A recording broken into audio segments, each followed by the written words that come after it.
আমি আম মাখা করবো। 3টা আম নিয়েছি, আমগুলো কেটে নেব।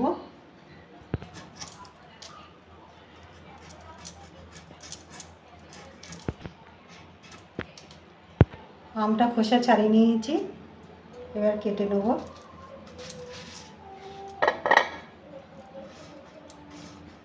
এরকম করে সবগুলো কেটে নেব।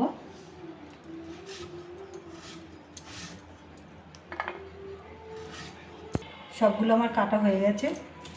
আমগুলো ভালো করে ধুয়ে নেব। এটা ভালো করে ধুয়ে নিয়েছি। আর এটা কিন্তু আমাদের কেনা আম না, এটা আমাদের গাছের আম।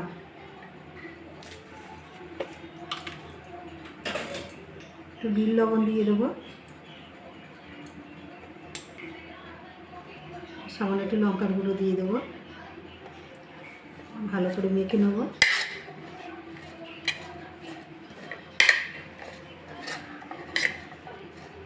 একটু চাট মশলা দিয়ে দিলাম।